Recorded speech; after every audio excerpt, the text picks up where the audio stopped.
अरे पता नहीं कौन सी घड़ी में इस मनहूस को अपने बेटे की दुल्हन बनाकर लाई थी। मुझे क्या पता था कि यह कमबख्त बंजर जमीन है। अरे एक से बढ़कर एक लड़की का रिश्ता आ रहा था। भला बताओ 5 साल हो गए इंतजार करते हुए, बच्चा न पैदा कर सकी। बांझ कहीं की मेरी सास लगातार बड़बड़ाए जा रही थीं। उनके जहरीले शब्द पिघले शीशे की तरह मेरे कानों में पड़ रहे थे। यह कोई पहला मौका नहीं था।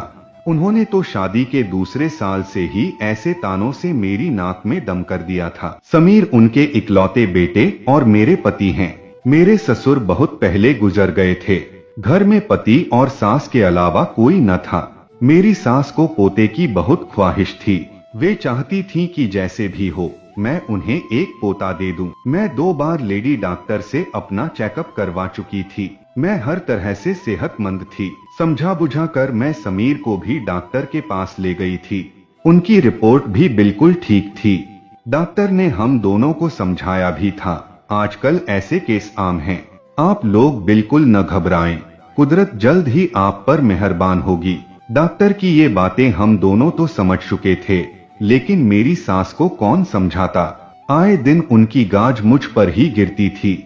अब तो वे यह खुलेआम कहने लगी थीं कि वे जल्द ही समीर से मेरा तलाक करवाकर उसके लिए दूसरी बीवी लाएंगी, ताकि उनके खानदान का वंश बढ़े। उनकी इन बातों से मेरा कलेजा छलनी हो जाता। ऐसे में समीर मुझे तसल्ली देते, क्यों बेकार में परेशान होती हो, माँ की तो बड़बड़ाने की आदत है।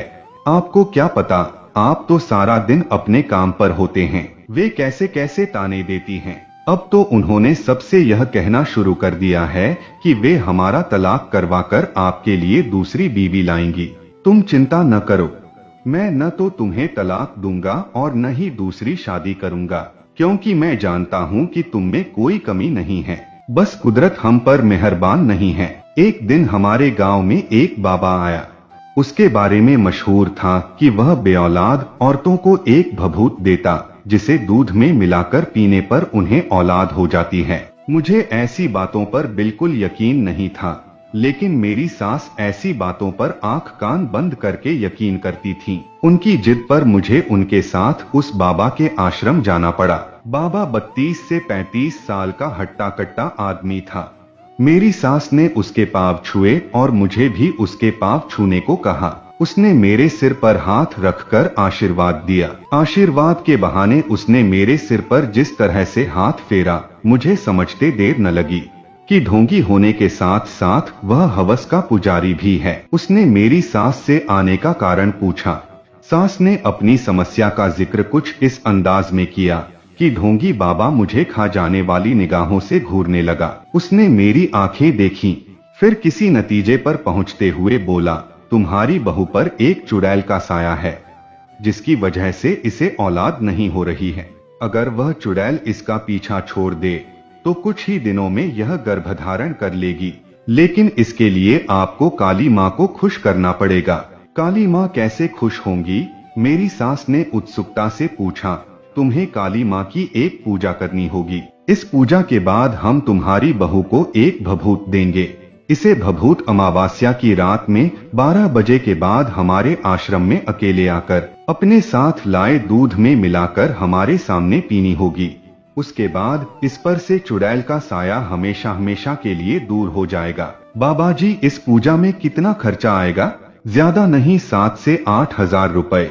मेरी सास ने मेरी तरफ ऐसे देखा मानो पूछ रही हो कि मैं इतनी रकम का इंतजाम कर सकती हूँ। मैंने नजरें फेर लीं और ढोंगी बाबा से पूछा, बाबा, इस बात की क्या गारंटी है कि आपकी भभूत से मुझे औलाद हो ही जाएगी? ढोंगी बाबा के चेहरे पर फौरन नाखुशी के भाव आए। वह नाराजगी से बोला, बच्ची, हम कोई दुकानदार नहीं हैं जो अपने माल की गारंटी देता है।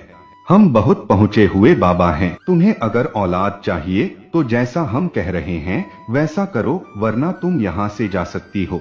ढोंगी बाबा के रौद्र रूप धारण करने पर मेरी सास सहम गई। फिर मुझे खा जाने वाली निगाहों से देखते हुए चापलूसी के लहजे में बाबा से बोली, बाबा जी, यह नादान है, इसे आपकी महिमा के बारे में कुछ पता नहीं है। आप यह बताइए कि पूजा कब करनी होगी? जिस रोज अमावस्या होगी उस रोज शाम के 7 बजे हम काली माँ की पूजा करेंगे, लेकिन तुम्हें एक बात का वादा करना होगा। तुम्हें इस बात की खबर किसी को भी नहीं होने देनी है, यहाँ तक कि अपने बेटे को भी। अगर किसी को भी इस बात की भनक लग गई तो समझो उसने अपनी बात अधूरी छोड़ दी।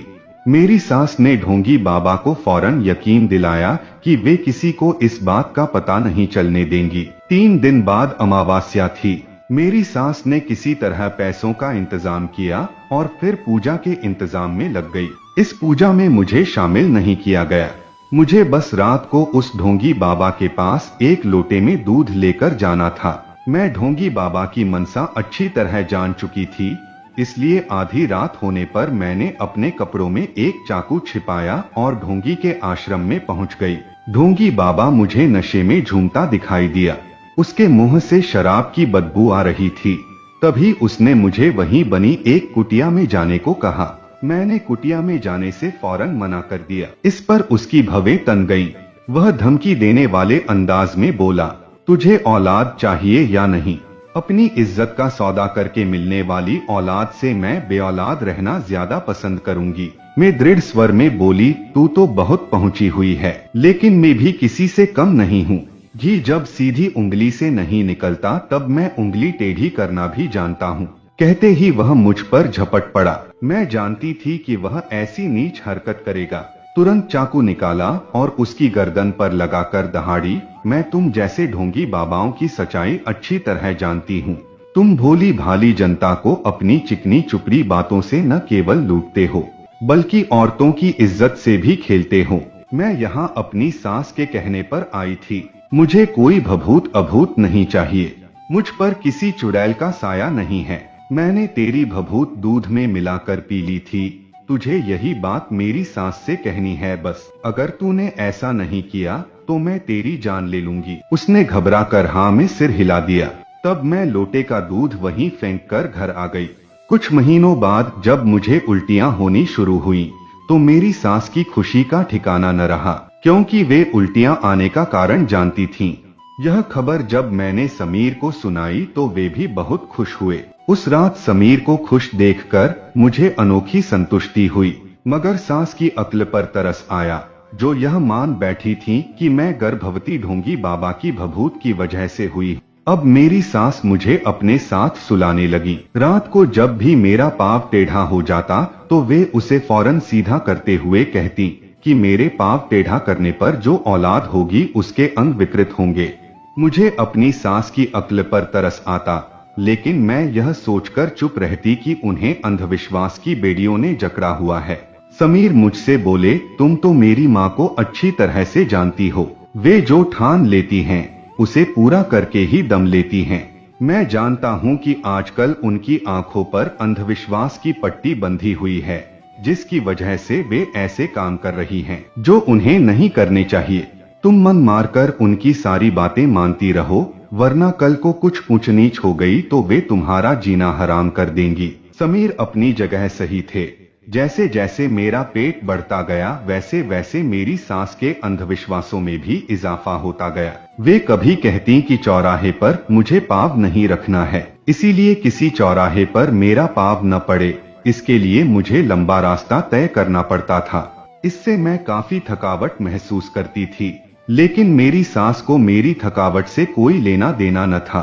8वां महीना लगने पर तो मेरी सास ने मेरा घर से निकलना ही बंद कर दिया और सख्त हिदायत दी कि मुझे अपने मायके नहीं जाना है। उन्हीं दिनों मेरे पिताजी की तबीयत अचानक खराब हो गई।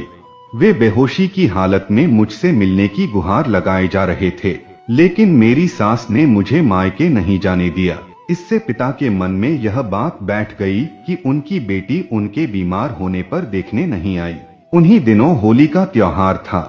हर साल मैं होलिका दहन करती थी, लेकिन मेरी सास ने मुझे होलिका जलाना तो दूर उसे देखने के लिए भी मना कर दिया। मेरे बच्चा पैदा होने से कुछ दिन पहले मेरी सास मेरे लिए उसी ढोंगी बाबा की भभूत लेकर आई और उसे मुझे दूध में मिलाकर पीने के लिए कहा। मैंने कारण पूछा तो उन्होंने कहा कि मैं ऐसा करूंगी तो मुझे बेटा पैदा होगा। अपनी सास की अक्ल पर मुझे एक बार फिर तरस आया। मैंने उनका विरोध करते हुए कहा, माँ जी, मैंने आपकी सारी बातें मानी हैं, लेकिन आपकी यह बात नहीं मानूंगी। क्यों? सास की भवें तन गई। क्योंकि अगर भभूत किसी ऐसी वैसी चीज की बनी हुई होगी तो उसका मेरे होने वाले बच्चे की सेहत पर बुरा असर पड़ सकता है। अरे भूल गई तू कि इसी भभूत की वजह से तू गर्भवती हुई थी। उनके लाख कहने पर भी मैंने जब भभूत का सेवन करने से मना कर दिया तो न जाने क्या सोचकर वे चुप हो गईं। कुछ दिनों बाद जब मेरी डिलीवरी होने वाली थी तब मेरी सास मेरे पास आई और बड़े प्यार से बोली, बहू देखना तुम लड़के को ही जन्म दोगी। मैंने वजह पूछी तो वे राज खोलती हुई बोली, बहू तुमने तो बाबाजी की भभूत लेने से मना कर दिया था, लेकिन उन पहुँचे बाबाजी का कहा मैं भला कैसे टाल सकती थी, इसलिए मैंने तुझे वह भभूत खाने में मिलाकर देनी शुरू कर दी थी। यह सुनते ही मेरी काटो तो खून नहीं जैसी हालत हो गई। मैं कुछ कह पाती उससे पहले ही मुझे अपनी आंखों के सामने अंधेरा छाता दिखाई देने लगा। फिर मुझे किसी चीज की सुध नहीं रही और मैं बेहोश हो गई। होश में आने पर मुझे पता चला कि मैंने एक मरे बच्चे को जन्म दिया था। ढोंगी बाबा ने मुझसे बदला लेने के लिए उस भभूत में संखिया जहर मिला दिया था। संखिया जहर के बारे में मैंने सुना था कि यह जहर धीरे धीरे असर करता है। 1 से 2 बार बड़ों को देने पर यह कोई नुकसान नहीं पहुंचाता, लेकिन छोटे बच्चों पर यह तुरंत अपना असर दिखाता है। इसी वजह से मैंने मरा बच्चा पैदा किया था। तभी ढोंगी बाबा के बारे में मुझे पता चला कि वह अपना डेरा उठाकर कहीं भाग गया है। मैंने समीर को हकीकत से वाकिफ कराया तो उसने अपनी माँ को आड़े हाथों लिया। तब मेरी सास पश्चाताप में भरकर हम दोनों से बोली, बेटी मैं तुम्हारी गुनहगार हूँ। पोते की चाह में मैंने खुद को अंधविश्वास की बेड़ियों के हवाले कर दिया था। इन बेड़ियों की वजह से मैंने जाने अनजाने में जो गुनाह किया है उसकी सजा तुम मुझे दे सकती हो। मैं उफ तक नहीं करूँगी।